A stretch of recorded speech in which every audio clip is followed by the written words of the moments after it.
Salut, c'est Zaba et commençons tout de suite les parchemins du Vésuve. Nous sommes à l'aube d'une révolution de l'intelligence artificielle. Pour la toute première fois de l'histoire, un parchemin illisible a été déchiffré. L'intelligence artificielle a percé les secrets d'un parchemin de papyrus appartenant à la famille Jules César lui-même. Ce texte a été brûlé lorsque Pompéi a été détruite. Tu m'étonnes qu'il soit difficile à lire. Il a non seulement des milliers d'années, mais il est aussi cramé. Au XVIIIe siècle, des centaines de parchemins en papyrus ont été découverts dans une bibliothèque de Pompéi. Cette bibliothèque, située dans une villa somptueuse, appartenait au beau-père de Jules César. C'est d'ailleurs la seule bibliothèque conservée de textes jamais découvertes de l'époque romaine antique. Et comme vous pouvez l'imaginer, les parchemins de cette bibliothèque sont inestimables. Imaginez toutes les connaissances cachées là-dedans. Mais il y a aussi un petit problème, tout petit problème. Les parchemins sont aussi brûlés. Chaque parchemin de la bibliothèque est tout bonnement carbonisé, comme du pain grillé. Lorsque le Vésuve est entré en éruption, en 79 de notre ère, Pompéi a été enseveli sous une couche de débris volcaniques, y compris ses livres. Et quand les archéologues ont essayé de dérouler les parchemins, ils se sont désintégrés en poussière entre leurs mains. Aujourd'hui, l'intelligence artificielle vient à la rescousse. Le docteur Federica, spécialiste du papyrus à l'université de Naples, a déclaré que le volcan avait peut-être en réalité préservé les informations contenues dans les parchemins. Normalement, des documents anciens comme ceux-ci se décomposeraient en 2000 ans. La seule raison pour laquelle tant de traces de l'Antiquité subsistent est qu'ils ont été gravés dans de l'argile ou de la pierre. Les textes écrits sur du véritable papier se décomposent généralement assez rapidement et ne sont presque jamais retrouvés intacts et lisibles. Les températures extrêmement élevées de l'éruption du Vésuve ont carbonisé les parchemins, les préservant donc parfaitement sous une couche de matière brûlée. Et si les archéologues peuvent simplement gratter cette couche de carbone pour atteindre les informations en dessous, ils pourront lire les parchemins. La première avancée est survenue l'année dernière, lorsque le docteur Brent Seals de l'université du Kentucky a utilisé des scanners pour dérouler virtuellement les parchemins. Cependant, l'encre noire au carbone restait indéchiffrable. Une équipe de 3 étudiants en technologie a donc appliqué l'intelligence artificielle au problème. Youssef Nader, doctorant à Berlin, Luc Faritor, stagiaire chez SpaceX, et Julian Schillinger, étudiant en robotique en Suisse, ont ensemble conçu un modèle d'IA spécialement conçu pour reconnaître les lettres grâce à la reconnaissance de motifs. Le modèle d'IA a réussi à déchiffrer 2000 caractères grecs écrits sur le parchemin, mais cela ne représente que 5% du texte total. Regardez cette image tirée du Vesuvius Challenge où le logiciel d'IA effectue son travail. Les lettres mises en évidence au centre forment le mot « pourpre ». Le minuscule fragment déchiffré semble aborder des sources de plaisir dans la vie, notamment la nourriture et la musique. D'ailleurs, un passage spécifique interroge si de plus petites quantités de choses peuvent procurer davantage de plaisir. Ce sont des questions que nous nous posons encore aujourd'hui. Plus n'est pas toujours mieux. L'équipe espère lire au moins 90% de 4 parchemins d'ici la fin de l'année 2025. Elle est confiante que finalement, leur programme pourra déchiffrer les 800 parchemins carbonisés de la bibliothèque. Donc restez à l'affût, car lorsque les parchemins seront déchiffrés, je ne manquerai pas de vous en informer. En passant, n'hésitez pas à vous abonner si vous ne l'êtes pas déjà et appuyez sur le bouton j'aime si la vidéo vous plaît. Et merci pour votre soutien. Un extraterrestre au Pérou.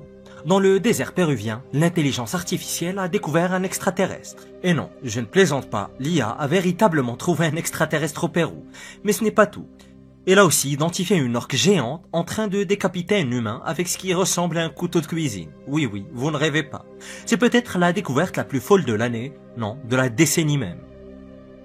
Au Pérou, des chercheurs ont identifié 303 géoglyphes, inconnus jusque-là. Situés dans le désert péruvien, ces géoglyphes font partie des célèbres lignes de Nazca.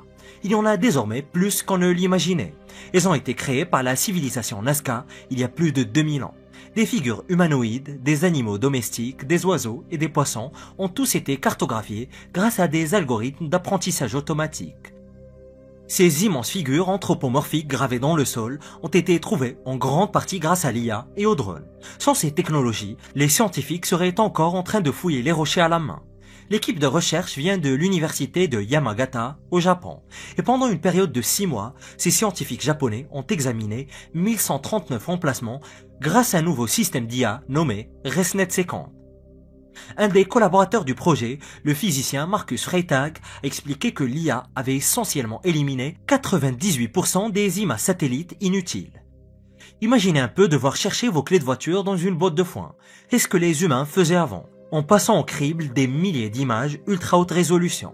Mais avec l'IA, cela revient à agiter une baguette magique pour faire disparaître 98% de la botte de foin, ne laissant que l'endroit où vos clés se trouvent réellement. De septembre 2022 à février 2023, les chercheurs ont mené une expédition sur le terrain pour confirmer ce que l'IA leur a indiqué. Et effectivement, pas moins de 303 nouveaux géoglyphes ont été authentifiés, ils sont tout simplement spectaculaires. L'un des nouveaux géoglyphes les plus impressionnants est une représentation d'une orque, longue de 22 mètres, soit plus grande que les orques réelles.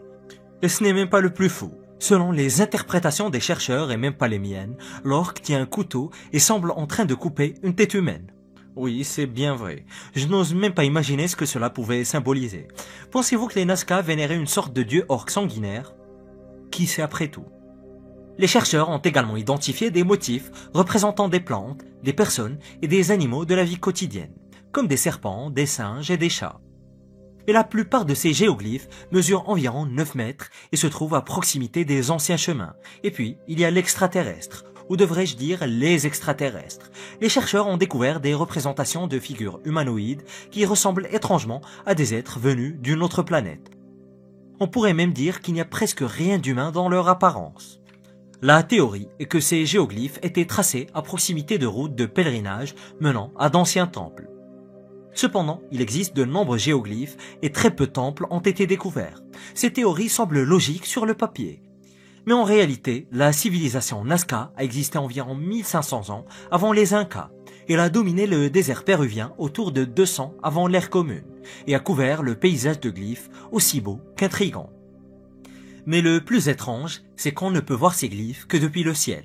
Alors, pour qui ces dessins étaient-ils destinés? Certains chercheurs pensent qu'ils avaient une signification religieuse et qu'ils étaient tracés en hommage à de puissants dieux qui regardaient les Nazca depuis les cieux. Une autre hypothèse suggère que ces glyphes servaient de guides astronomiques comme des calendriers primitifs gravés dans la terre. Enfin, certains pensent que les géoglyphes marquaient des pistes d'atterrissage et de zones de stationnement pour des vaisseaux extraterrestres. Au final, même l'IA ne peut résoudre le mystère de la raison d'être des lignes de Nazca. Cependant, en découvrant de nouvelles figures, elle aide les scientifiques à se rapprocher de la vérité. Je devrais également mentionner que l'IA a identifié 500 autres figures et qui n'ont pas encore été confirmées par les scientifiques. Les os oraculaires. Avez-vous déjà consulté quelqu'un pour qu'il vous prédise l'avenir? L'intelligence artificielle a été utilisée pour étudier les os oraculaires chinois, qui étaient des ossements utilisés pour prédire l'avenir il y a 3000 ans déjà. Je parie que les anciens oracles n'avaient pas imaginé que leurs précieux ossements magiques seraient un jour analysés par des robots hyper intelligents. Les os oraculaires étaient utilisés dans l'art original de la pyromancie. Dans les jeux vidéo modernes, un pyromancien est un magicien qui manipule des sorts de flammes. Cependant, à la fin de la période Shang, en Chine, vers 1250 avant Jésus-Christ, la pyromancie était une véritable forme de divination. Les pyromanciens utilisaient soit des ossements d'animaux, en particulier des omoplates de bœuf, soit des plastrons de tortues pour entrevoir l'avenir. Ils n'avaient pas de boule de cristal, alors ils gravaient leurs questions aux dieux sur des ossements. Le pyromancien oraculaire pouvait poser toutes sortes de questions. Par exemple, si vous faisiez partie de la famille royale et vouliez savoir si vous deviez agir contre un rival politique, vous consultiez tout simplement un de ces devins. Et si vous étiez capitaine militaire, vous pouviez visiter un pyromancien avant de partir au combat pour vous assurer que votre stratégie fonctionnerait. Une fois la question inscrite sur l'os oraculaire, l'os était exposé à une chaleur intense, en étant rôti au-dessus du feu jusqu'à ce qu'il commence à se fissurer. Ensuite, le pyromancien interprétait le motif des fissures pour élaborer sa vision de l'avenir. Et je me permets de reposer la question, avez-vous déjà fait lire votre avenir? Et s'est-il réalisé? Et surtout, est-ce que des tortues ont-elles été blessées au cours de cette séance? Des scientifiques de Chine et d'Angleterre se sont investis à fond pour analyser ces anciens os oraculaires vieux de 3000 ans. Mais honnêtement, tout cela était un peu étrange. C'est ce genre d'études qui vous font vous demander pourquoi. Ils cherchaient à déterminer si les personnes qui écrivaient sur ces ossements étaient tout bonnement droitières ou gauchères. Il faut savoir qu'il existe de nombreux os oraculaires dispersés dans le monde. Au moins 13 000 d'entre eux ont été découverts rien qu'en Chine, avec un total de plus de 130 000 inscriptions. L'équipe de scientifiques a étudié des copies numériques de ces ossements oraculaires et a utilisé l'IA pour identifier des motifs qui seraient autrement très difficiles à analyser manuellement. Souvent, il faut environ 1000 caractères pour estimer si quelqu'un écrivait de la main droite ou de la main gauche, mais l'IA pouvait le faire presque instantanément. Avec l'algorithme préparé, les scientifiques ont commencé à alimenter le programme d'IA avec des données. L'IA a scanné des images des anciens ossements oraculaires et a déterminé quelle main dominante avait été utilisée pour écrire dessus. Et je parie que vous avez déjà deviné le résultat de cette étude. Eh bien oui, l'IA a conclu que la plupart des anciens oracles chinois étaient droitiers. Et même si les résultats de l'étude n'ont surpris personne, cela reste une preuve de concept très intéressante. Les scientifiques ont démontré comment l'IA change véritablement l'archéologie. Rénover le passé. Une technologie de pointe peut-elle insuffler une nouvelle vie à un navire de guerre vieux de 250 ans?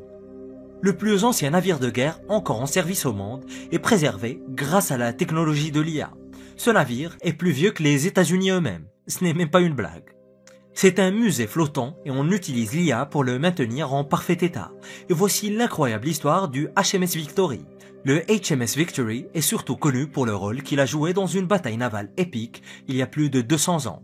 Il est un véritable symbole de l'histoire navale britannique. Quand on pense à l'Angleterre du début du 19e siècle, en tant que plus grand empire maritime de l'histoire, le HMS Victory incarne parfaitement cette vision. Mis en service en 1759, le HMS Victory devait devenir le plus grand navire de guerre de son époque. L'embarcation était armée de 104 canons et conçue pour être un véritable château flottant. Ce n'était pas un simple navire, c'était une arme de destruction massive. Je peux vous dire que j'aurais pas vraiment aimé me retrouver face à ce monstre. Le Victory était d'ailleurs si imposant qu'il nécessitait 820 hommes pour fonctionner efficacement. Il a combattu lors de la première bataille d'Ouessant en 1778 contre les Français et à nouveau lors de la deuxième bataille d'Ouessant en 1780. Il a également participé au siège de Gibraltar, a combattu pendant les guerres révolutionnaires françaises et a dû être reconstruit en 1800 en raison des dommages qu'il avait subis. Le Victory a connu un véritable retour en force en 1805 lors de ce qui a été qualifié de bataille navale la plus légendaire du 19e siècle.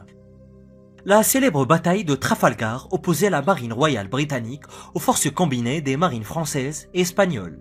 Vous ne le saviez peut-être pas, mais Napoléon avait tenté d'envahir le Royaume-Uni. Oui, Napoléon Bonaparte lui-même avait ordonné aux flottes espagnoles et françaises de s'emparer de la Manche. Mais ce qui s'est produit à la place, c'est une victoire triomphante pour les Britanniques. Napoléon a échoué dans son projet d'invasion du Royaume-Uni. Et c'est Lord Nelson qui a conduit la flotte britannique à la rencontre des forces combinées de Napoléon dans l'océan Atlantique, au large du cap de Trafalgar. Et même si Nelson était en infériorité numérique, il dirigeait la bataille depuis, vous l'avez deviné, le HMS Victory.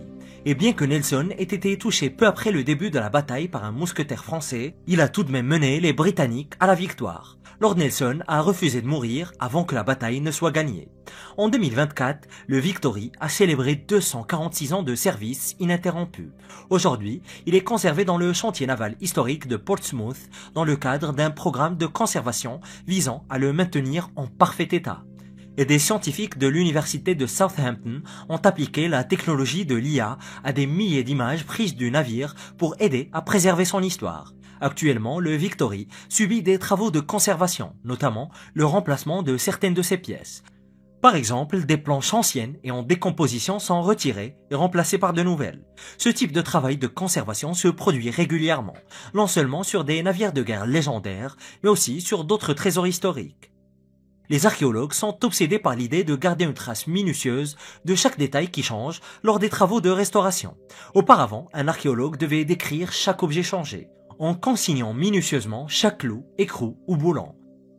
Mais aujourd'hui, les scientifiques utilisent l'IA. L'algorithme produit un modèle 3D précis qui stocke toutes les informations historiques vitales. Ce n'est peut-être pas ce à quoi on pense en premier quand on associe les mots intelligence artificielle et archéologie, mais c'est là encore un autre exemple de la manière dont ces technologies est utilisée pour suivre et préserver l'histoire humaine. Histoire perdue dans le quart vide. Le quart vide est-il réellement vide? Ce vaste désert situé dans la péninsule arabique cache des secrets historiques perdus, révélés grâce à l'intelligence artificielle.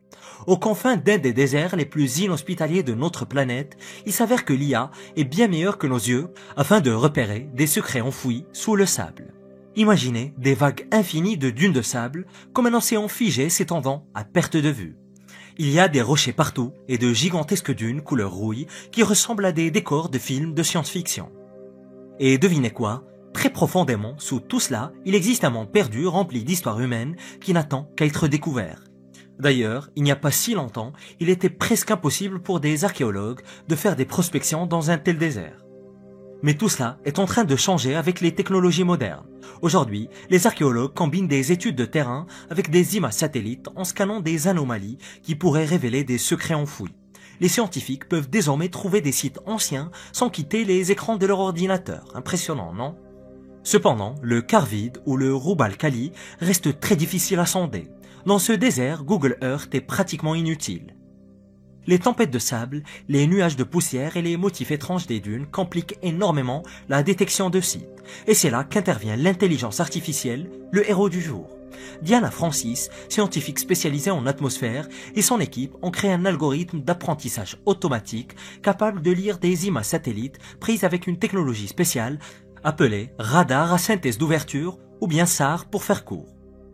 Ces technologies utilisent des ondes radio pour voir à travers des matériaux comme le sable et la Terre un tout petit peu comme des rayons X pour la planète. Elles pourraient même être utilisées pour trouver des villes perdues dans la jungle ou des artefacts enfouis sous la glace de l'Antarctique. Diana a formé cette intelligence artificielle en utilisant les données d'un site vieux de 5000 ans appelé Sao Kaladi. Et ce site est d'ailleurs toujours en cours de fouille dans le désert près de Dubaï. Après cet entraînement, l'IA est devenue experte pour repérer d'autres villes anciennes cachées sous le sable. Très impressionnant. Mais qu'ont-ils trouvé jusqu'à présent? Malheureusement, pas grand-chose. Regardez cette image fournie par l'université Khalifa. Les cercles jaunes sur le côté gauche montrent les fouilles en cours, tandis que les cercles rouges sur le côté droit indiquent où le programme d'intelligence artificielle prédit une structure en fouille. Et la prochaine étape consiste pour les archéologues à se rendre à l'endroit désigné par l'intelligence artificielle pour creuser et voir ce qu'ils trouvent. Si c'est concluant, le logiciel pourra être utilisé pour repérer d'autres sites à travers le désert. Donc, plus qu'à attendre et voir ce qui va se passer. Mais si tout fonctionne, l'IA pourra désigner les meilleures zones d'excavation possibles. Et si ces technologies s'avèrent concluantes, où voudriez-vous qu'elles soient utilisées? Dans les déserts d'Égypte, dans la jungle amazonienne ou quelque part d'autre? Dites-le moi dans les commentaires. L'apparition. Il faudrait être sacrément troublé pour peindre une tête coupée flottante et ensanglantée, vous ne pensez pas? Eh bien, c'est exactement le style de Gustave Moreau. Le célèbre artiste était souvent hanté par la mort et l'immortalité. Et ses pensées se reflètent dans bon nombre de ses peintures. Tu m'étonnes avec de telles pensées. Mais l'une d'elles s'appelle L'Apparition, qui illustre une histoire biblique macabre. Elle est inspirée du récit de Salomé, la belle-fille du roi Hérode, qui exécuta une danse envoûtante lors de l'anniversaire d'Hérode. Son spectacle était si captivant qu'Hérode lui promit de lui offrir tout ce qu'elle désirait. Une offre qui malheureusement s'avéra être une énorme erreur. Poussé par sa mère assoiffée de vengeance, Salomé demanda la tête de Jean le Baptiste. Mais pourquoi au juste? Parce que ce dernier avait condamné Hérode pour son mariage douteux avec l'ancienne épouse de son demi-frère, et Hérode obéit littéralement. Et la peinture de Moreau capture l'instant suivant ces demandes macabres. Salomé, vêtue d'une tenue à la fois somptueuse et suggestive, se tient figée devant la tête coupée flottante de Jean le Baptiste. Mais c'est pas une simple tête, c'est une apparition spectrale, illuminée et dégoulinante de sang. L'image donne des frissons, mais ce qui est encore plus troublant, c'est que Salomé semble être la seule à avoir cette vision terrifiante. Est-elle hantée par ses propres actes ou ses propres pensées? Peut-être. Après tout, qui ne serait pas hanté après avoir demandé la décapitation de quelqu'un? Et en arrière-plan, on aperçoit un homme avec une épée, sans doute le bourreau, ayant déjà accompli son sinistre devoir. Alors cette vision effrayante est-elle un aperçu du futur ou une manifestation de sa culpabilité? Moreau laisse l'interprétation ouverte. Mais une chose est sûre, Salomé n'est plus la belle-fille innocente. Elle incarne désormais l'archétype de la femme fatale, une figure séduisante et dangereuse, menant à la mort et à la destruction.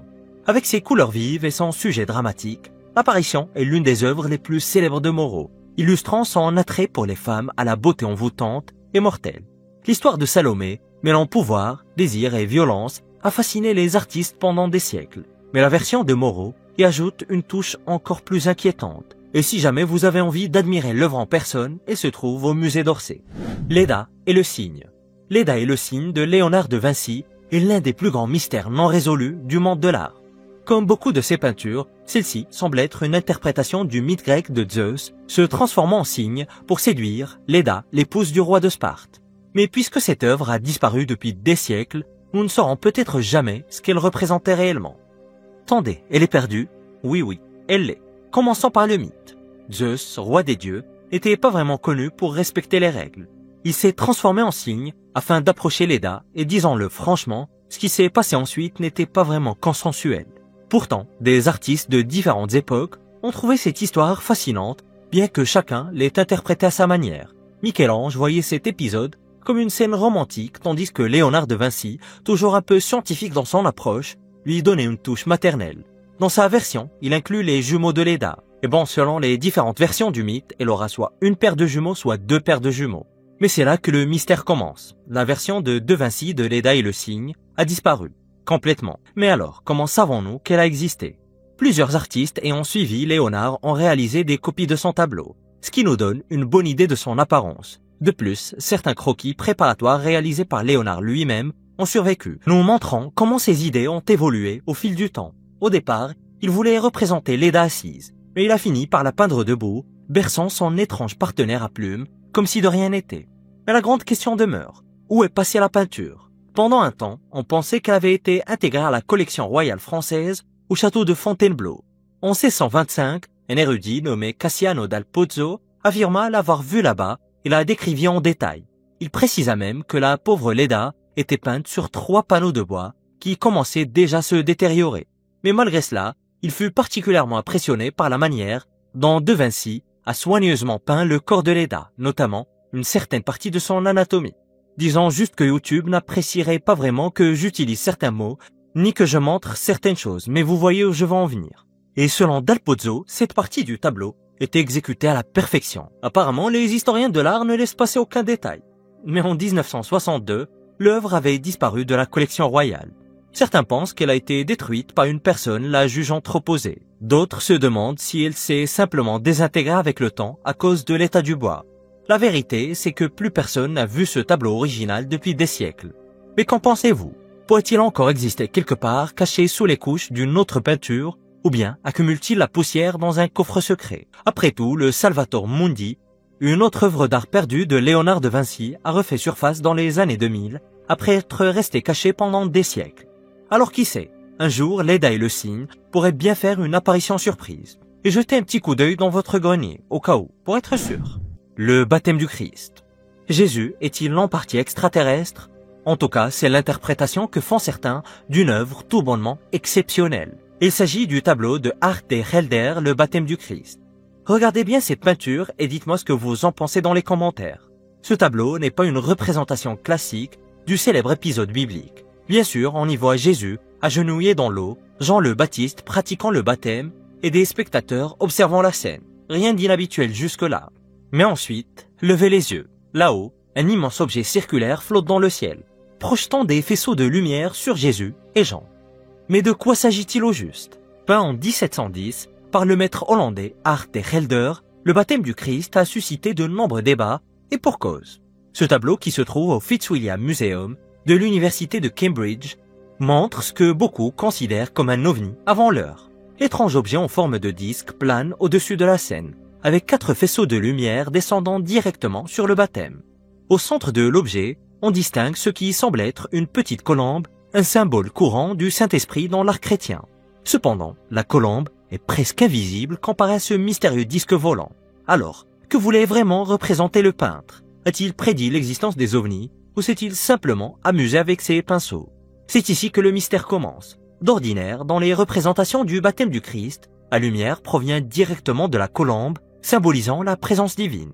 Mais ici, Helder a choisi de peindre un objet mystérieux, diffusant de la lumière sur la scène. Mais pourquoi ce choix étrange? Certains pensent que ce n'est qu'une interprétation artistique originale d'une scène biblique très connue. Peut-être voulait-il simplement se démarquer des centaines d'autres peintures sur le même sujet. Après tout, c'était un artiste. Sortir des sentiers battus, c'est ce qu'ils font de mieux. Mais d'autres amateurs de théories, disons plus alternatives, croient que Arte Helder voulait suggérer quelque chose de plus. Et ce n'est pas tout. Ce tableau n'est pas la seule œuvre où l'on aperçoit des objets volants étranges dans l'art religieux ancien. D'autres peintures, en particulier issues du Moyen-Âge et de la Renaissance, représentent elles aussi des formes mystérieuses flottant dans le ciel lors de moments clés de la vie du Christ. Coïncidence, liberté artistique, ou bien indice d'une connaissance secrète datant de l'Antiquité? Malheureusement, nous ne saurons jamais la vérité avec certitude. Saturne dévorant ses fils. Le cannibalisme est déjà une pratique assez horrifiante et terrifiante en soi, qu'est l'introduction. Mais le pire des cannibales, c'est sans doute Saturne. Il ne s'est pas contenté de dévorer ses semblables, il a mangé ses propres enfants. Et cette tradition barbare est représentée de façon brutale dans le célèbre tableau de Francisco de Goya, Saturne dévorant ses fils. C'est l'une des images les plus terrifiantes et inoubliables de l'histoire de l'art. Si vous avez trouvé l'apparition troublante, attendez de voir celui-là. Ce tableau fait partie des célèbres peintures noires de Goya, une série de fresques sombres et cauchemardesques qu'il a peintes directement sur les murs de sa maison. D'ailleurs, cette maison portait un nom intrigant, Quinta del Sordo, c'est-à-dire la villa du sourd. Mais pourquoi est-ce intéressant? Parce que non seulement de Goya était devenu sourd à cette époque, mais son monde était aussi plongé dans les ténèbres.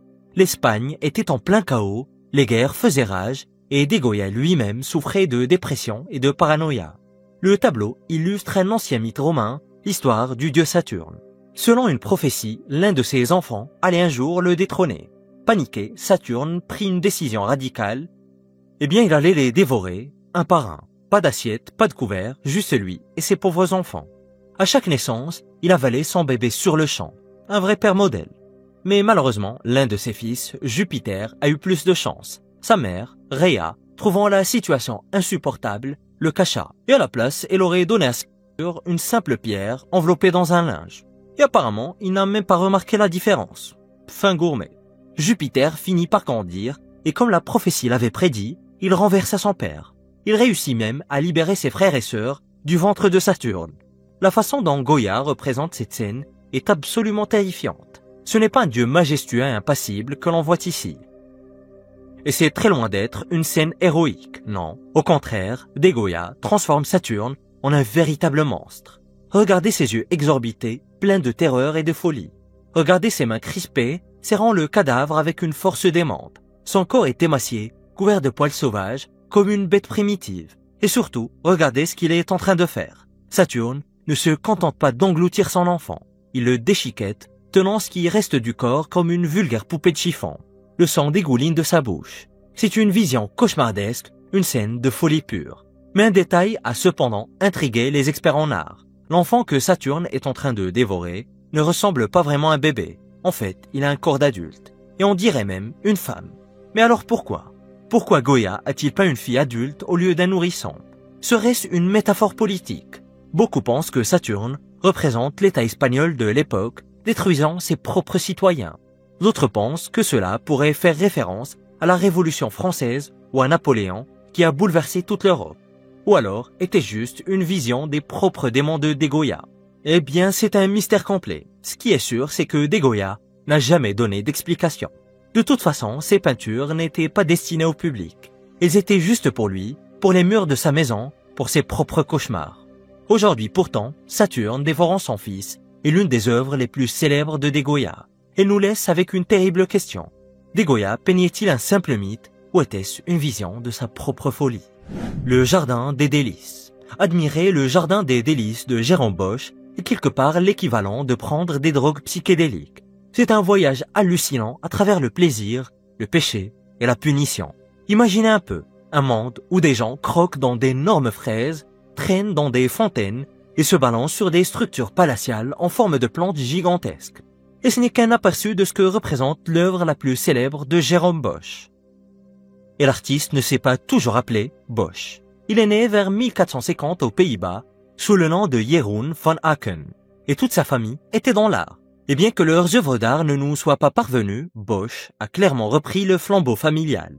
Quand il commence à travailler sur le Jardin des Délices, entre 1490 et 1500, Bosch est déjà une célébrité parmi les nobles européens. Mais que raconte ce triptyque? Ce n'est pas juste un grand bazar de plaisir et de liberté. Certes, le panneau central est rempli de gens, à moitié nus, qui s'amusent dans un paradis de fruits et d'eau, mais il y a bien plus qu'il n'y paraît. Sur le panneau de gauche, Bosch montre le moment où Dieu présente Ève à Adam dans le jardin d'Éden. Et sur le panneau de droite, en revanche, c'est l'enfer. Et croyez-moi, ce n'est pas un endroit sympa.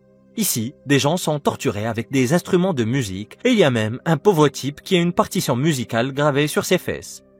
partition qui a été transformée en une véritable musique intitulée « La chanson des fesses de l'enfer », vieille de 600 ans. Non, je n'invente rien et je voudrais beaucoup rencontrer le héros qui a fait ça. On y voit aussi une créature mi-oiseau, mi-insecte, en train de dévorer des humains. Bref, ce n'est pas vraiment un endroit où on voudrait finir. Bosch était un homme religieux, et à son époque, les artistes peignaient principalement des thèmes religieux. Mais lui n'avait pas vraiment peur d'aller plus loin dans l'étrange. Plutôt que de représenter les images classiques du paradis et de l'enfer, Bosch a rajouté une dose de bizarrerie. Les historiens de l'art se cassent la tête depuis des siècles pour comprendre ce que tout cela signifie. L'œuvre, qui est tout bonnement magnifique, regorge de symbolisme, surtout autour du thème central de la luxure. Dans le panneau du centre, les personnages ne font pas que s'amuser. Ils s'adonnent à toutes sortes d'activités, disons amoureuses. Il y a des fleurs placées à des endroits bizarres, des fruits cueillis, ce qui à l'époque était un symbole clair de l'acte charnel. Il y a même des gens qui chevauchent des animaux, et ce n'était probablement pas juste pour s'amuser. Et même si le panneau central ressemble à un rêve éveillé, Bosch envoie en réalité un avertissement. Ce jardin des délices est éphémère. Ces fraises géantes ne sont que des plaisirs temporaires.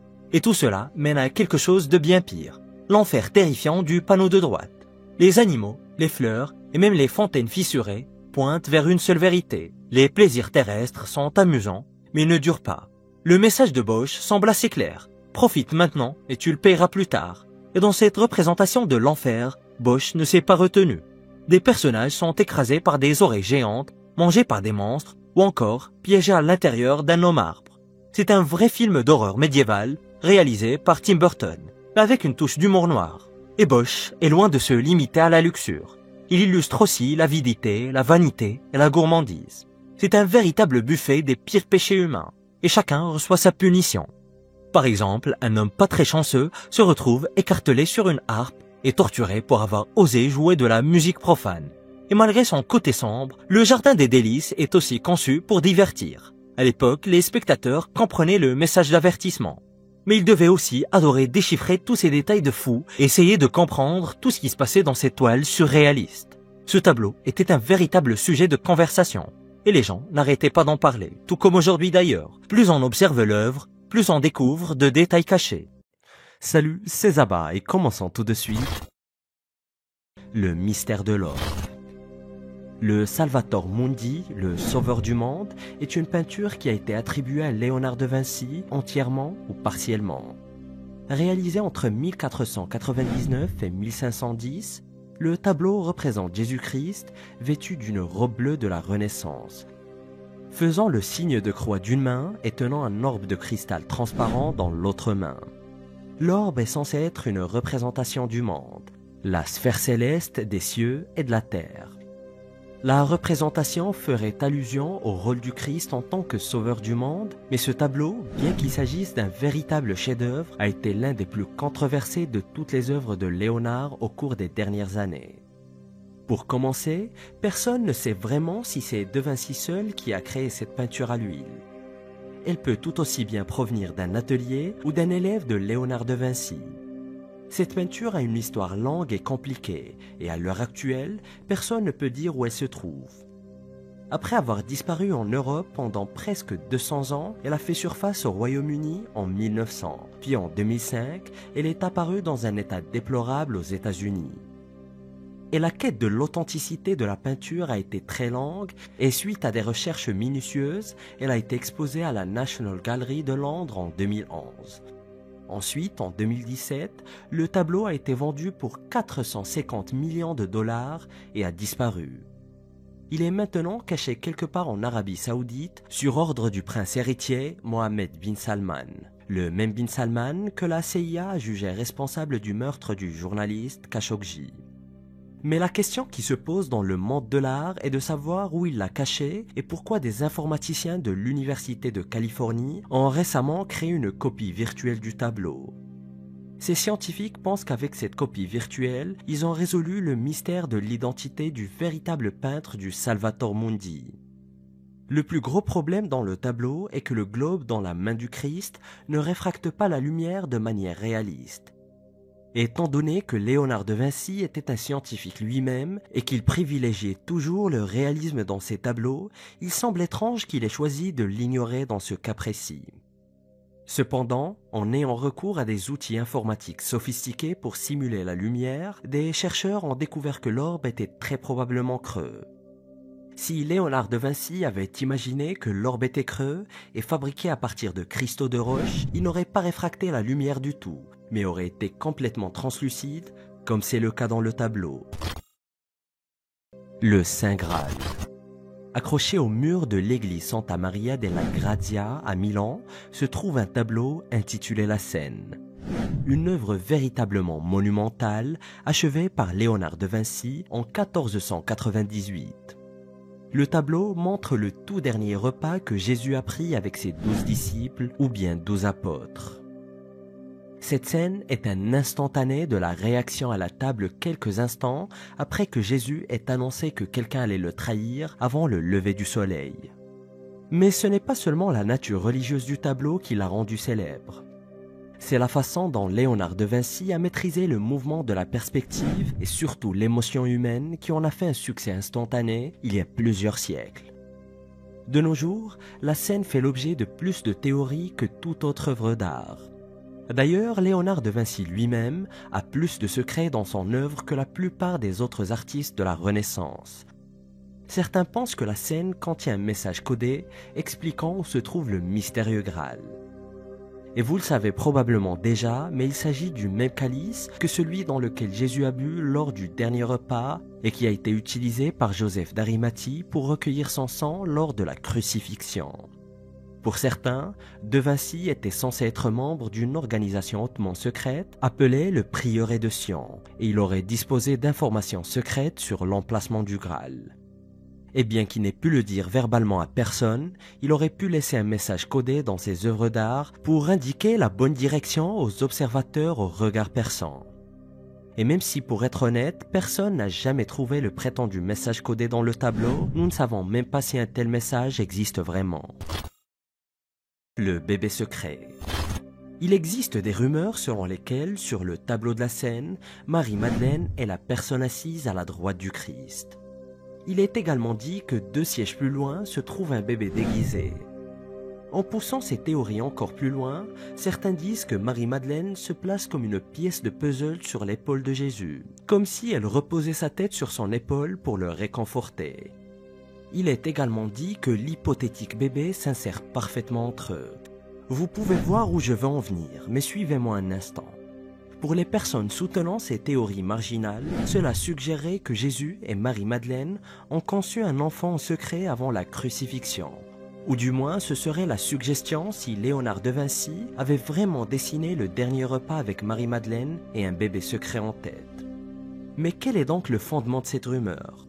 Le personnage à la droite de Jésus est tout simplement l'apôtre Jean et non Marie-Madeleine. La rumeur vient du fait que Jean ressemble terriblement à une femme dans le tableau. Mais c'était juste la façon dont Léonard de Vinci dessinait les hommes, parfois avec des cheveux longs et voluptueux et des traits délicats. Si Léonard avait vraiment dessiné Marie-Madeleine dans le tableau, il aurait certainement été poursuivi pour hérésie et condamné à la pendaison ou à l'emprisonnement pour le reste de sa vie. Dame à l'hermine. Le scientifique Pascal Cotte a récemment utilisé une technique d'éclairage révolutionnaire pour révéler un secret stupéfiant sur l'une des peintures les plus célèbres de Léonard de Vinci. Il ne s'agit pas de la Mona Lisa, mais de la Dame à l'hermine. Il a peint entre 1489 et 1490 et elle s'appelait Cecilia Gallerani. C'était une jeune femme d'Italie qui était la maîtresse du duc de Milan. Elle tient dans ses bras une hermine qui est une sorte de belette à queue courte. Personne n'avait jamais sérieusement étudié le tableau. La plupart des experts s'accordaient à dire qu'elle avait toujours tenu le petit animal dans ses bras. En tout cas jusqu'à ce que le chercheur Pascal Cotte, après avoir examiné l'œuvre à l'aide de techniques de réflexion de lumière, ne découvre que De Vinci avait apporté quelques modifications au tableau.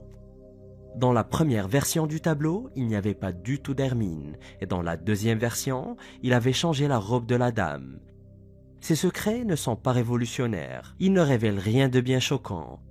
Mais il est intéressant de voir que l'une des œuvres les plus célèbres de De Vinci a été retouchée par l'artiste à plusieurs reprises, qui ne pouvait pas se décider sur ce que la femme voulait porter ou ce qu'elle devait tenir dans ses mains. Le tableau se trouve aujourd'hui au Musée national de Cracovie. L'autre Lisa. Et pour ne pas s'arrêter en si bon chemin, restons toujours avec le même scientifique, Pascal Cotte. Il a étudié la Joconde pendant 10 longues années. Il était impatient de découvrir le mystère de cette peinture et de la femme mystérieuse qui y figure. Tout d'abord, la femme sur le tableau ne s'appelle pas Mona Lisa. Mona est presque certainement une contraction de Madonna, ce qui lui conférait alors un lien avec la Vierge Marie. La plupart des historiens s'accordent à dire que Léonard de Vinci a utilisé comme modèle une femme du nom de Lisa Gherardini, une bourgeoise de Florence au XVIe siècle. Et de Vinci tentait apparemment de transformer Lisa en sa propre version énigmatique de la Madone. Mais voici ce que Pascal Cotte a trouvé sous la peinture. Après 10 ans d'examen, il a découvert un visage différent sous l'œuvre d'art originale. Si sa découverte s'avère légitime, cela va bouleverser le monde de l'art et jusqu'à présent, il semblerait que ces découvertes soient vraies. L'historien de l'art Andrew Graham Dixon a corroboré l'affirmation incroyable selon laquelle la femme originale sous le tableau n'était certainement pas Lisa Gherardini. C'était une femme totalement différente avec un visage complètement différent. La femme originale avait un visage beaucoup plus mince, des yeux très différents, moins de cheveux, une tenue bien plus révélatrice montrant un peu plus de peau, et le plus choquant de tous, elle souriait. Personne ne sait ce que Léonard de Vinci a fait ici. Il semble qu'il ait peint une femme, qu'il ait décidé qu'il ne l'aimait pas et qu'il l'ait transformée en Lisa Gherardini par la magie de sa peinture à l'huile. L'adoration des mages. Pendant 5 longs siècles, les images sous l'adoration des mages, l'une des premières œuvres d'art de Vinci, sont restées cachées. Maurizio Saracini, chercheur en art, a utilisé une technologie de photographie infrarouge pour découvrir des détails auparavant invisibles, dont certains ont suscité l'enthousiasme des adeptes de théories en tout genre. Dans tous les tableaux de Léonard de Vinci, l'adoration des mages est l'un des plus chargés. Il se passe énormément de choses dans ce tableau.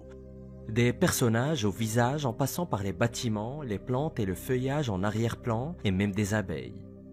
Il y a suffisamment de choses qui se passent pour permettre, avec un peu d'imagination créative, de trouver toutes sortes de signes et de les interpréter à peu près comme on le souhaite. Mais la vérité derrière cette peinture est qu'elle est censée représenter les 3 rois rendant visite à la Vierge Marie et au nouveau-né Jésus. Mais la grande différence ici est qu'il n'y a pas de crèche, pas d'étable, pas même d'âne. Mais une colline avec un arbre envahi par des visages grognants et des hommes rampant sur leurs mains et leurs genoux. Nous apercevons également un cavalier au loin et ce qui semble être une structure en ruine. La peinture est étrange, c'est indéniable, mais avec les traces récemment découvertes sous la peinture terminée, les choses prennent un peu plus de sens. Leonardo n'avait clairement pas encore trouvé ce qu'il voulait en faire. C'était à l'origine une scène de bataille à part entière, des hommes à cheval s'entretuant avec des armes en acier, les bâtiments étaient également caractéristiques de temples antiques. De Vinci avait créé une nativité unique en son genre, avec la Vierge Marie et Jésus au centre d'une bataille au milieu de ruines antiques. Mais personne ne sait pourquoi ni ce qu'il essayait de communiquer. La Vierge au rocher. La Vierge au rocher est une œuvre d'art vraiment magnifique créée par Léonard de Vinci il y a 500 ans. En réalité, il existe plusieurs versions de ce tableau, mais nous y reviendrons plus tard. Des chercheurs de l'Imperial College de Londres ont fait appel à un scanner à rayons X ainsi qu'un algorithme totalement novateur pour découvrir des figures cachées sous l'un des tableaux les plus célèbres de Léonard de Vinci. C'est ce que les historiens de l'art appellent une fouille visuelle. Ils ont découvert des dessins partiels sous l'œuvre achevée en se servant de l'imagerie infrarouge. Mais tout d'abord, examinons un peu le contexte. La Vierge au rocher a été commandée en 1483 comme un retable pour une chapelle consacrée à l'Immaculée Conception de la Vierge Marie. 2 grandes sculptures d'anges se tenaient aux côtés de la Vierge.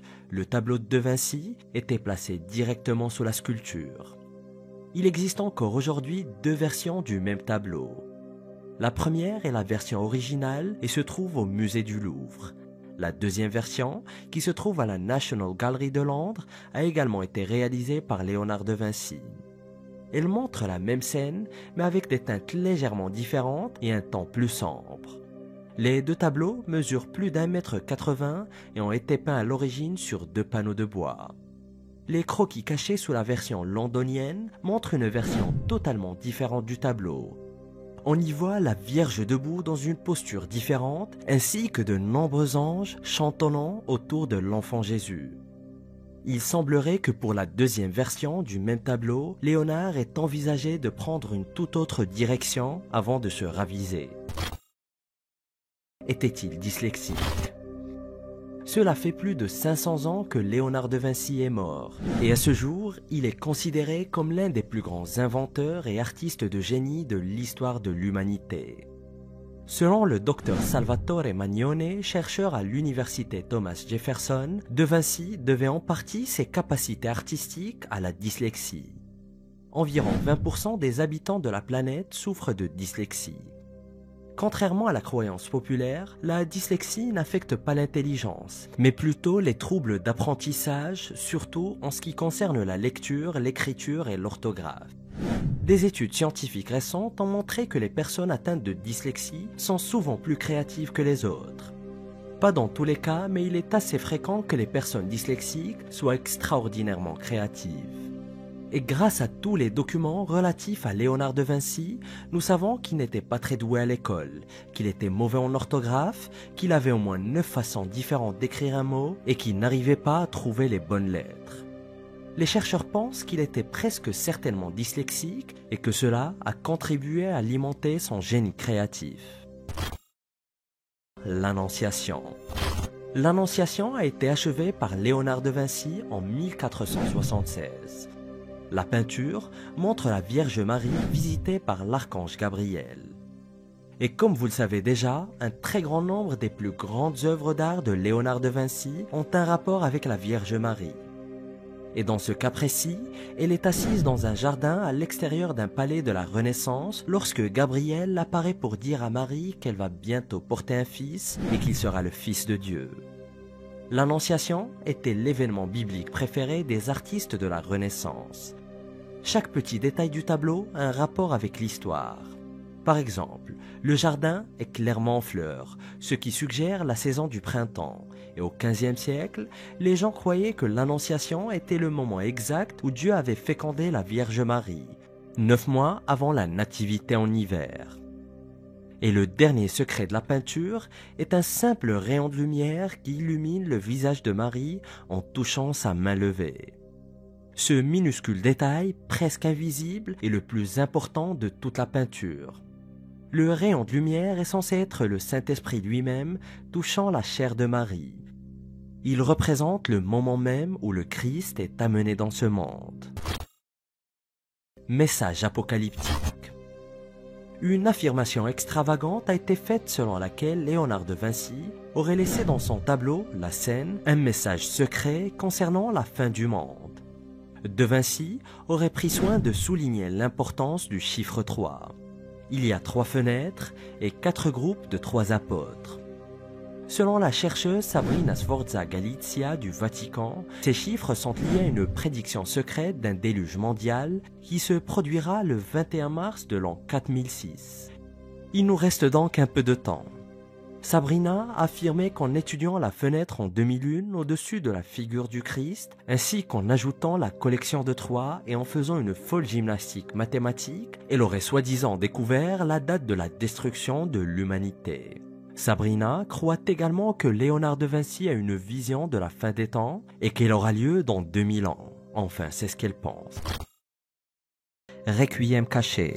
Un musicien italien vient peut-être de découvrir l'un des plus grands secrets cachés dans un tableau, qui plus est l'un des plus emblématiques jamais peints. À travers l'histoire, plusieurs personnes ont vu dans le travail de Léonard de Vinci, en plus de son génie apparent, des messages et des codes secrets cachés dans certaines de ses œuvres d'art. Et cette idée sera largement rendue populaire avec le roman de fiction de Dan Brown, le Da Vinci Code. Mais cette fois, la réalité pourrait bien dépasser la fiction avec ces découvertes faites dans la scène ou Le Dernier Repas par Léonard de Vinci. Le tableau qui est considéré comme l'une des œuvres d'art les plus célèbres de l'histoire, représentant peut-être l'un des moments les plus importants de la Passion du Christ, pourrait cacher un message secret du génie de Vinci. Le musicien italien Giovanni Maria Pala a remarqué des lignes verticales et des lignes horizontales qui lui ont rappelé le pentagramme d'une partition musicale. Et en se basant sur le positionnement des bouts de pain et des mains des apôtres, le musicien a réussi à recréer les notes qui peuvent être jouées sous forme d'une composition de 40 secondes que l'on va écouter pour laisser chacun se faire sa propre opinion à la fin de la séquence. Cette théorie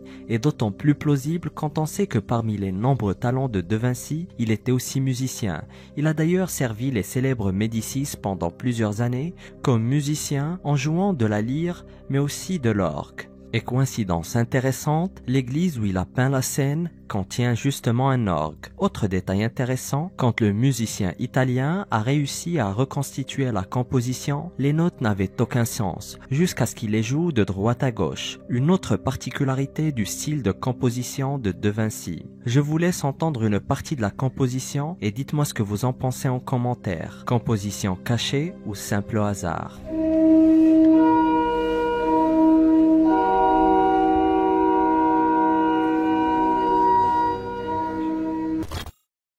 La Belle Princesse. La Bella Principessa, appelée aussi Belle Princesse, est l'un des exemples les plus captivants d'une œuvre d'art non identifiée. L'intrigue de cette histoire commence en 1998 quand Kate Gans, une galeriste new-yorkaise, l'achète dans une vente aux enchères. L'œuvre d'art qui représente le portrait d'une jeune dame de profil a été adjugée pour la somme de 22 000 $ dans la très célèbre société de vente aux enchères Christie's de New York. Le tableau sera ensuite revendu en 2007 à Peter Silverman, collectionneur canadien, pour à peu près la même somme d'achat. Mais Silverman avait déjà repéré le tableau dans la précédente vente aux enchères et il se doutait déjà qu'il pourrait revêtir une valeur bien plus grande qu'il n'y paraît. C'est ainsi que Silverman décide de mener une batterie de tests sur l'œuvre d'art en 2008. L'experte Christina Guedo l'attribue à Léonard de Vinci. Un verdict qui a été corroboré par grand nombre d'experts de renom, mais aussi par des données scientifiques. La plus importante étant la datation au carbone 14 qui prouve que le tableau est contemporain de Vinci. Et en prenant en compte ces nouvelles données, le tableau fut réévalué à plus de 150 millions de $. Mais c'était très loin d'être la fin de cette histoire. Quelque temps plus tard, un contrefacteur ou un faussaire très célèbre a prétendu en être l'auteur. Silverman, le propriétaire du tableau, décide alors de lui offrir 10 000 $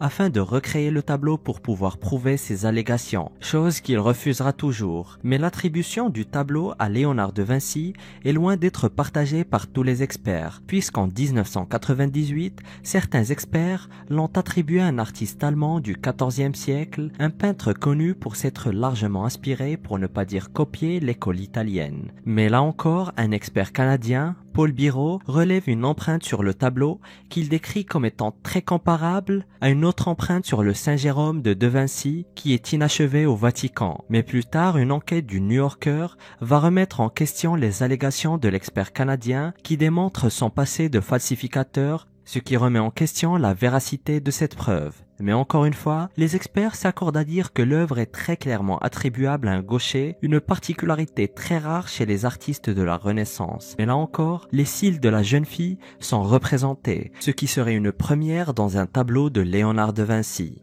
Mais le plus grand argument contre la thèse d'un De Vinci perdu, que le tableau est d'un style typique du XIVe siècle et non du XVe, en plus d'un choix très inhabituel de support pour De Vinci. L'hypothèse d'un De Vinci est à la fois supportée et réfutée par plusieurs grands experts de renom, et les preuves dans les deux sens ne manquent pas. On n'est donc pas près d'avoir une réponse tranchée, et ce tableau n'a pas fini de faire couler de l'encre ou de la peinture. Terrasse du café le soir. Si la fresque du dernier repas avec sa partition cachée représente peut-être l'un des plus grands secrets cachés dans une œuvre d'art, la même scène biblique est peut-être cachée dans une autre œuvre d'art, là aussi par l'un des plus grands peintres de l'histoire. Terrasse du café le soir, également connue sous le nom de terrasse de café sur la place du Forum, est une peinture de l'artiste néerlandais Vincent van Gogh, réalisée à Arles en septembre 1888. Si certains admirent la palette hypnotisante et le paysage urbain charmant, d'autres historiens et experts y voient bien plus. En réalité, certains y voient l'épisode biblique du dernier repas représenté dans la célèbre scène de Léonard de Vinci. Et en y regardant de plus près, on peut très clairement voir 12 personnes attablées dans la terrasse, le même nombre que les 12 apôtres, avec une figure aux cheveux longs et aux vêtements blancs debout entre eux.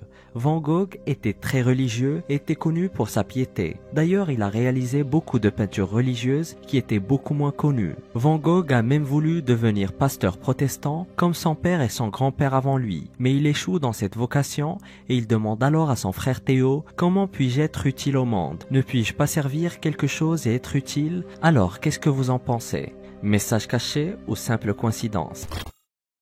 Humour romain. Tout historien vous dira que les Romains avaient beaucoup d'humour. D'ailleurs, il est toujours visible dans certaines des fresques retrouvées à Pompéi. Mais une découverte récente faite en Turquie donne une toute autre dimension à cet humour antique. Des archéologues ont été choqués de découvrir des fresques représentant de l'humour salace. Les œuvres et les fresques ont été découvertes dans des latrines publiques à Antioche en Turquie et qui remontent à 1800 ans. Les latrines étaient adjacentes aux thermes et aux bâtiments municipaux, ce qui veut dire qu'elles étaient très fréquentées. Mais malgré ça, les mosaïques au sein des latrines représentent quelques plaisanteries vulgaires en référence à la mythologie. Comme par exemple cette mosaïque qui représente Narcisse admirant une certaine partie de son anatomie. Et là aussi Ganymède se faisant essuyer une autre partie de son anatomie par un oiseau. Les chercheurs responsables de la découverte n'arrivaient pas à en croire leurs yeux, puisque les fresques représentaient des scènes mythologiques qui ont été détournées de façon très humoristique et très salace. Narcisse par exemple est représenté avec un très gros nez, ce qui était considéré comme un signe de laideur, alors qu'il était connu pour sa beauté. Il regardait aussi avec insistance et de façon suggestive une partie de son anatomie en référence au fait qu'il soit tombé amoureux de sa propre réflexion dans le mythe. Pour Ganymède, l'oiseau qui l'essuyait était censé représenter Zeus dans la mythologie, et c'était un aigle au lieu du héron représenté dans la fresque. Comme quoi, toutes les époques sont bonnes pour des blagues douteuses. Vol au musée. Parlons cette fois d'un autre type de mystère entourant des œuvres d'art. Et cette fois, c'est un cambriolage, et qui plus est, le plus gros cambriolage de l'histoire de l'art. Ce vol spectaculaire, qui attend d'ailleurs toujours d'être élucidé, a eu lieu en 1990 au musée Isabella Stewart Gardner Museum, le jour de la Saint-Patrick, avec la parade qui battait son plein. Un jour parfait donc pour commettre un casse de nuit dans une partie désertée de la ville.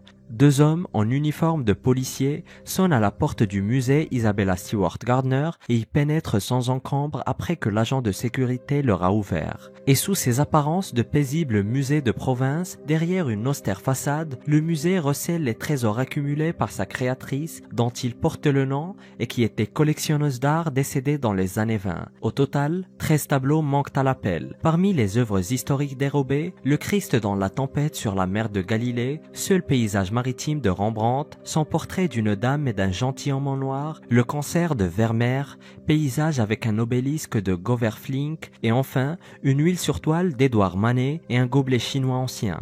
La valeur totale est alors estimée à 200 millions de dollars et un demi-milliard aujourd'hui. Les toiles quant à elles ont été sauvagement découpées au couteau à même les cadres et les voleurs semblent avoir pris fuite de manière précipitée, laissant derrière eux des œuvres décrochées du mur et les cadres des autres toujours accrochés au mur. Et malgré des récompenses alléchantes allant jusqu'à 10 millions de dollars pour celui qui aiderait à récupérer les tableaux, ils ne seront jamais retrouvés et les autorités n'ont toujours pas la moindre débridé des coupables. Mais malgré l'immense valeur des œuvres d'art, elles seraient très difficiles à revendre sur le marché. Un journaliste a commenté d'ailleurs, à moins d'avoir déjà trouvé un acheteur, c'est peut-être le braquage le plus idiot de l'histoire moderne. Ce qui laisse donc penser que les voleurs avaient déjà un acheteur avant de se lancer. Mais malgré une immense enquête impliquant la mafia de Boston et des suspects un peu partout autour du monde, l'affaire est toujours non résolue.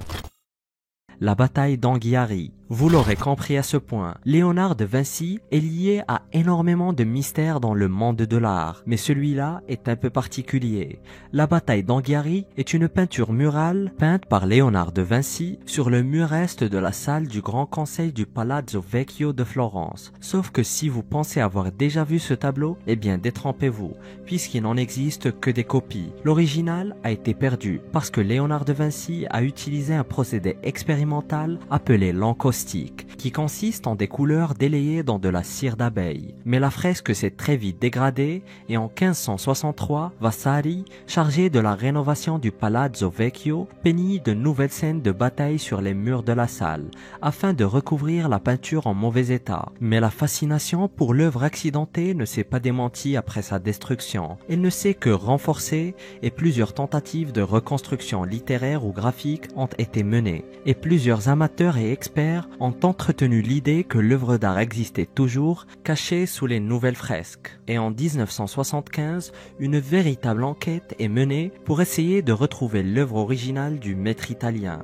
Surtout quand on sait que Vasari, l'artiste qui a recouvert la fresque originale, respectait énormément de Vinci, qu'il considérait comme un maître. Vasari a même prouvé en 1570 son respect pour les grands maîtres de la Renaissance. Il fut chargé de peindre une Madone du Rosaire sur l'église Santa Maria Novella de Florence, à l'emplacement même où Masaccio avait peint la fresque de la Trinité. Vasari refusa de détruire l'œuvre de Masaccio et se contenta de la dissimuler derrière sa propre peinture. Il pourrait avoir agi de la même façon pour l'œuvre de Vinci, d'où la conviction d'ailleurs que l'original existe toujours, caché sous les nouvelles fresques. Mais le 12 mars 2012, Maurizio Serracini, un spécialiste indépendant dirigeant une équipe recherchant la bataille de Léonard de Vinci, a déclaré dans un communiqué l'avoir trouvée sous la peinture de Vasari. Ils ont percé cette dernière afin d'y introduire des micro-caméras et des sondes endoscopiques et ont découvert ce qui pourrait être l'œuvre disparue. Mais suite à des années de recherche, cette information sera démentie par la directrice du département de restauration des peintures murales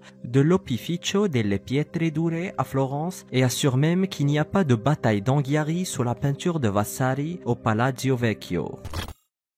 La vraie Mona Lisa. L'œuvre d'art la plus emblématique du monde est sûrement le portrait de la Mona Lisa qui est exposé au Louvre à Paris, mais le mystère autour du tableau réside dans l'identité du sujet principal dont est fait le portrait. Certains poussent la réflexion jusqu'à se demander si elle représente une personne ayant réellement vécu ou non, et des analyses précédentes menées sur le tableau révèlent, grâce à de la réflectographie infrarouge, l'existence de dessins préparatoires et même d'une ébauche au pinceau. Mais ce n'est rien d'inhabituel pour un tel tableau, surtout quand on sait que l'œuvre d'art est le fruit d'un acte créatif qui s'étend sur plus d'une décennie en plusieurs étapes. L'histoire raconte qu'elle serait le portrait de Lisa Gherardini del Giocondo, et ce, bien que le résultat final soit quelque peu différent d'autres portraits d'elle. Ces différences seraient peut-être dues justement aux modifications réalisées durant le processus de création par l'artiste. Mais pour certains, il s'agirait d'un autoportrait de De Vinci en lui donnant des traits féminins pour susciter la curiosité des gens comme une sorte de blague. Mais si c'est une blague,